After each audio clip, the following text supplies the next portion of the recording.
Las obligaciones. Concepto y definición. La obligación es el vínculo jurídico de carácter personal en virtud del cual un sujeto activo llamado acreedor puede exigir de otro sujeto pasivo llamado deudor el cumplimiento de determinada prestación, positiva o negativa, susceptible de apreciación económica. Las características esenciales de esta relación jurídica son bipolaridad. En toda obligación hay dos polos opuestos: el crédito, que es la facultad de reclamar o pretender algo, y la deuda, que es el deber de dar algo, de hacer algo o de abstenerse a algo. Alteridad. En la relación hay personas con intereses contrapuestos, las cuales están vinculadas entre sí con exclusión de todas las demás. Coercibilidad. Es la facultad que es la posibilidad de que el sujeto activo pueda emplear todos los medios que le brinda la ley a fin de que el deudor le procure aquello a que sea obligado. Temporalidad. Las obligaciones están destinadas a extinguirse, ya que se crean para ser cumplidas, y con su cumplimiento se produce su extinción. El carácter económico de las obligaciones. El acreedor o sujeto activo se asegura el cumplimiento o satisfacción de una prestación, la cual tiene que tener valor económico o debe ser susceptible de apreciación económica. El deudor o sujeto pasivo está obligado a satisfacer el interés legítimo del acreedor, y para ello limita y coarta su propia actividad económica en beneficio exclusivo del acreedor. Elementos de la obligación. Los elementos son los sujetos, el objeto, el vínculo jurídico y la causa. Los sujetos son sujeto activo, acreedor o derecho hablante, y sujeto pasivo o deudor. El objeto. El objeto de la obligación es una prestación, o sea, una actividad positiva o negativa del deudor. Las obligaciones son de dar, de hacer o de no hacer. La prestación que debe satisfacer el acreedor, el- la, la prestación que debe cumplir el deudor debe satisfacer ciertos requisitos. Posibilidad. La prestación debe ser posible, tanto desde el punto de vista físico-natural como desde el punto de vista jurídico. Licitud. No puede ser objeto de una obligación ningún hecho contrario a las leyes. Determinabilidad. La prestación debe ser determinada o susceptible de determinación, es decir, determinable.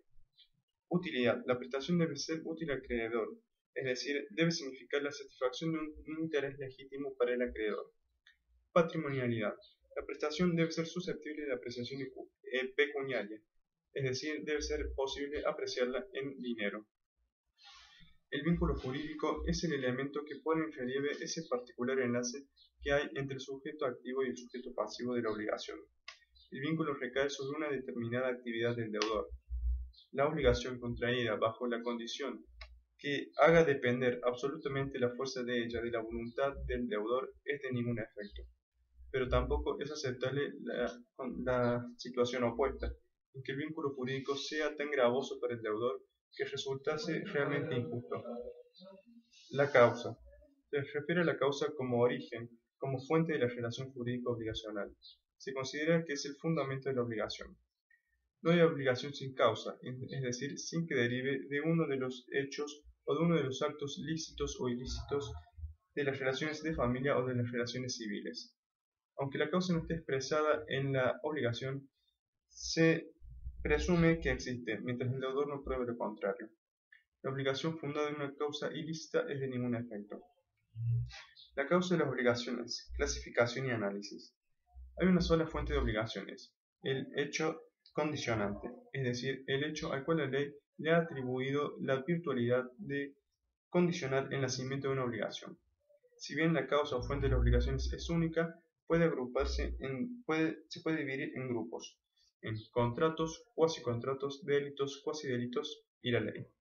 Contratos. La ley ha establecido como condición para el nacimiento de ciertas obligaciones que dos o más personas se pongan de acuerdo sobre una declaración de voluntad común destinada a reglar sus derechos. Cuasicontratos. La figura típica es la gestión de negocios ajenos, donde toda persona capaz de contratar que se encarga sin mandato de la gestión de un negocio que se refiere al patrimonio de otro, se somete a todas las obligaciones que la aceptación de un mandato importan al mandatario. Delitos. Es un acto ejecutado a sabiendas y con la intención de dañar el patrimonio o los derechos de otro. Todo delito hace nacer la obligación de reparar el perjuicio que por él resultare a otra persona. Cuasidelitos.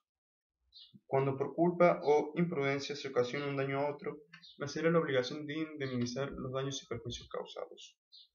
La ley. Hay obligaciones que derivan de modo directo o inmediato de la ley. Por ejemplo, la obligación de prestarse alimentos recíprocamente entre parientes. Efecto de las obligaciones. Respecto del acreedor, la obligación le da derecho a emplear los medios legales a fin de que el deudor le procure aquello a que se ha obligado, hacérselo procurar por otro a costa del deudor y obtener del deudor las indemnizaciones correspondientes por daños y perjuicios. Respecto del deudor, le da el derecho a repeler acciones judiciales que el acreedor emprenda contra él una vez cumplida la obligación. Eso fue las obligaciones.